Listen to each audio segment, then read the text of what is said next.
Welcome back, everybody, to another Anti-Stall Racing IMSA Series race. We're back for round 6, this time at Road Atlanta. We're about to go qualifying here in the GT3 class. I'm joined once again by Kirby. Nice to have you back with us. What are you looking forward to for today's race? The absolute terror that is Road Atlanta. And he's got a few cars in front of him. Maybe a little bit too far to get a big draft. But enough to just get yourself a little bit pulled forward. That's going to help the town on the straight. There are a lot of just big straights on this track where you can really gain a lot of time just putting your foot down. But this is where you really carry the speed, dodge the curb on the inside, it unsettles the car too much, and just drag it across the line. Sven was in the Acura P1 by a quarter of a second already. Good opening lap there. Yeah, a lot quicker than the rest of the field there. It's an Acura and then 4 McLarens in a row, so McLaren's looking fairly quick so far. It is nice and tight at the top though, top 5 all within 3/10 of a second. Then we've got a bit of a gap for the rest of the field. Daniel Morphy goes quicker still to go to 2nd place at the moment, so that's that BMW on the front row. Daniel Morphy though, 3 green so far this lap. Elmer's is done. Session over, yeah, for Fox also in the pits. Morphy from out of nowhere. Oh, and that's a car having a fun time in the background of the shot. That is Matteo Lemmerate in the wall. And then how late on the brakes do you dare get? You don't want to overshoot this first corner. You can continue set up for the second.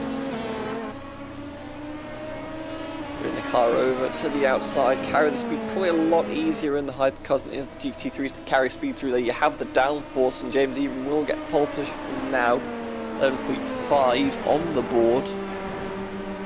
So drivers filter through. No one really challenging that time in this early stages.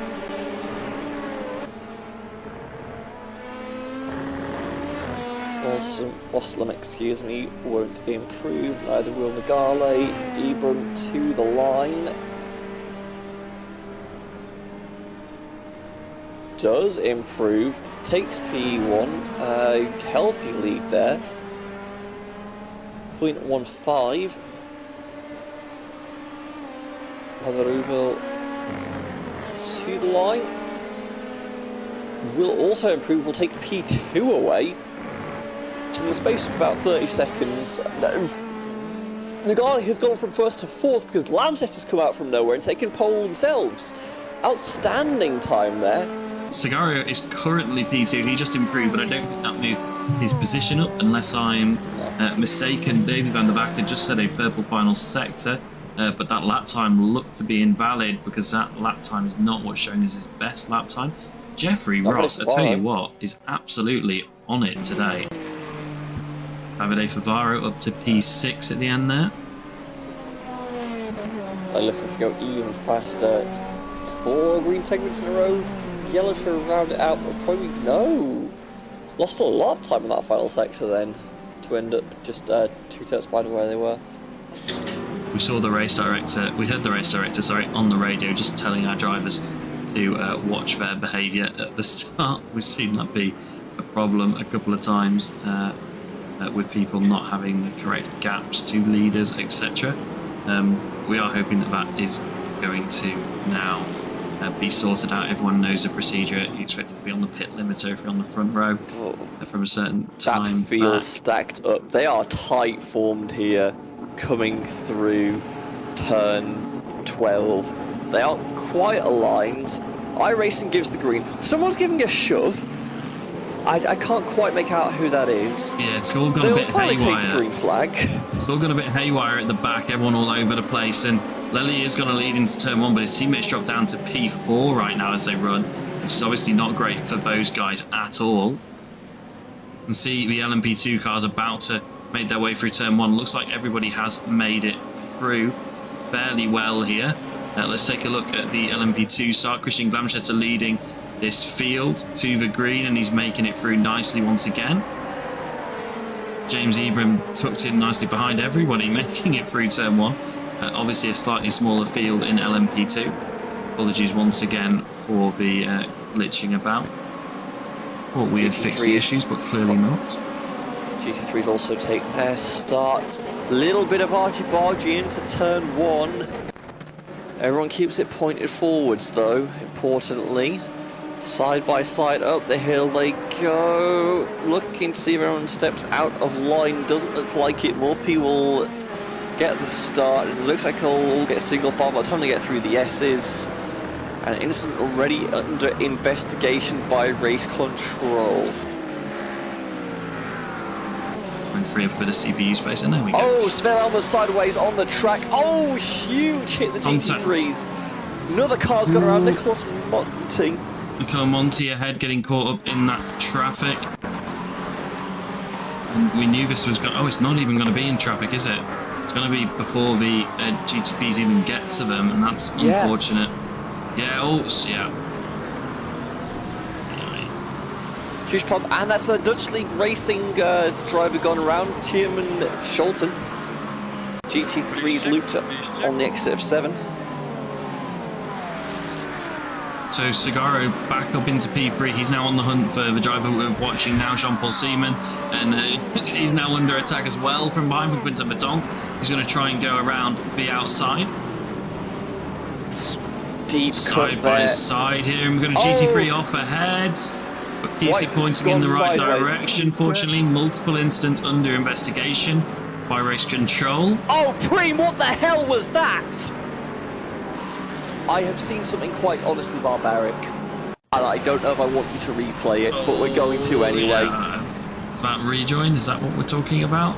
It's not ideal. Yep. Right, here we go. Jean-Paul Seaman on the attack on Alessandro Lelli, going to use the traffic to his advantage to close up. Can he use it to his advantage to make the move? No, Lelli's going to box him in instead behind the Acura ahead. That's not going to stop Seaman in his contact. No, and there was more contact, and then he's pointing the right way around, but his teammate's through, and Quinton Badonk is through. So Jean-Paul Seaman now leads, but he's going to be under attack from Segaro straight away. Needs to get past this Mustang before it gets feisty, and they're side by side into turn 1. Segaro yields, but then gets a better exit. And is that going to be a move done by turn 3? No, it's not. Oh, and he just gets it on the exit. Yeah, I think Sia had to back out a little bit there, because again, you don't want to be side by side through here because there's nowhere for you to go. Davy van der Vacker now past Jeffrey Ross. Davy van der Vacker is on a run here and uses the traffic that we talked about in the S's to get a better exit than Ross and slot through on the exit. This is going to be a huge run. You got the GT3 for the draft there, but they're going to pull out. You're going to hit that massive air rush, but Van der Vacker's still going to have the run. Tries to cover that. Van der Vacker's down the inside. That's brave. That's not going to get stopped, and it doesn't. Across the grass he goes. He's going to serve a slowdown. He's going to lose all that progress he just made. Hopefully, for his sake, he can stick in P3, but I don't think that's going to work. It's going to be down to P4, and I think as soon as we saw him get on the brakes, we knew that wasn't going to happen. Preem and Viton at it again into turn 1. That's not turn 1, sorry. That's the end of the sort of second straight, isn't it? The double 90-degree right-hander. Turn 6, there you go. Ooh. Gutierrez and Albert Preem battling it out here. Down the order a little bit, but Preem Gutierrez on the same pit strategy on the brakes. Gutierrez. Oh, that's Ray. Distracted. That's a lot of Ray in the final couple of corners there. Oh. So normally what happens is you get a little bit of the light blue rain before you get the heavy stuff. No, there's a strong green patch that's just about to hit the, that is turn 12th final corner. Why you got a penalty? Oh, Jeffrey Ross in the barrier, and there's a car behind him as well. As Ayrton and Ross both off at the same time, the gamble did not pay off for the teammates. Let's take a look at what happened to them. Yeah, they're just the rain staying for too long at this point. You need to be on the wets. You just... There's a corner, you need to turn at some point, and the car just refused. And the front bumper really had enough there. Bastian here, closing up to the back of Simon on a bit of a recovery drive here. Not seen from race control if there's going to be any penalty handed out to the 94 of Nagale. But if so, they're 30 seconds clear of Liam de Kock. You can't see it making a huge difference right now. Sebastian trying to make it all the way around the outside. And if he gets his power down nicely, he will do. But no, we're going to get a drag race to the chicane. It's never really where you want to be, because especially when you've got traffic directly in front of you. It's a long stretch. You're going to catch somebody at some point. Cars from behind as well. The Asolive cars down the inside as well. Sebastian follows him through, and there was nearly contact there, I think. What happened there? Lely ahead of Verdonk momentarily. Got a better run out of the S's and then ahead into the corner, but I think he's going to go off here.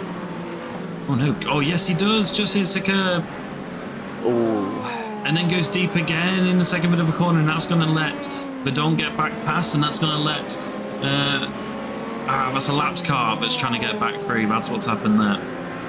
Verdonk on his way out goes to the dries. This is what we wanted to see. Verdonk to the dries. What did Gutierrez, Navale, and Preem do behind as well? What's Verdonk's pace going to be? We're going to watch for sector times for you. Can I counter you? I don't think I want to see this. I think this is going to end very poorly for Verdonk, unfortunately. You say that, it was quicker than the Acura through that first sector. Surely not. Surely not under braking. What? I think we're into dry territory. Gutierrez and Navale agree. Preem doesn't though. Preem staying on the wets. Lely to the pit lane now. What's Lely gonna do?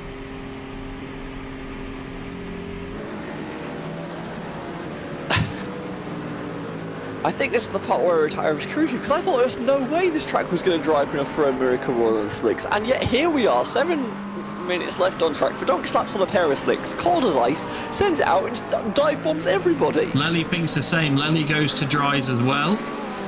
Matthias Beiton stays on the wets though. He's just come in for a pit stop, and he's chosen to stay on the wet tyre. I think he pits for the wets? Well, he probably had to pit for fuel. Unless he stayed on the same wet tyres because they've got temperature. It would be a short stop if you don't change the tyres. You only need a little bit of fuel to do these remaining 5 and a bit minutes. And Alessandro Lely is missing a front bumper. What's happened to Lely? What's happened to the connection? Oh, he's already got... he's already missing his front bumper here. He's going to go straight here. He's going to... Yep, there we go. I can tell you that we're going found another incident earlier around the lap. This is what happened to Lely. Oh, on the curb. Yeah, that'll do it. Onto the wet curb. Oh. Segaro looking for a move in the S's. That's very, very, very brave against Davide Pavaro. This is the battle for 4. These two have both had big incidents today. Van der Meulenbroek on the radio, but we're not interested in that. Seaman will presumably take the checkered here, but Segaro manages to get through on Favaro. Seaman just has the run down into Seaman a while away from the checkered, so keep focused on these guys. And Favaro's got nothing to match Segaro, actually. He's just pulled away very, very effectively. You know what? Favaro stole the wets. Dry run is taking 7 seconds a lap nearly now out of some of these guys, so I think a couple more laps and the race would change quite dramatically quite quickly. Quinton Verdonk would only have needed 3 more to get up to the back of Jean-Paul Seaman. Potentially even less, as the track will just continually dry out, but that's not going to matter because Jean-Paul Seaman's making his way through the final corner behind the Go Esports car, and Jean-Paul Seaman's going to win the race in GTP. What a mega, mega, mega race we've had today. Wow. Absolute chaos. Avale and Koikoven come home. Vincent Cerise. We didn't see how he did it. That was right at the end of the race. On debut, I believe. He's going to come home to finish P1 overall. I'm not finding how he's managed to do it, but he has managed to do it. Ah, here we go. The others had to go to the pit lane on the last lap. Vincereschi, Nespolini, Falk all had to go to the pit lane on the last lap. Congratulations, Vincenzo Soroche, and his debut race in the Anstor Racing Series has made it work on fuel. Wow, wow, wow. Nespolini, I think, has maybe run out as well. Has he? Somebody's run out because they're being pushed around by their teammate. Wow, what an end to the race.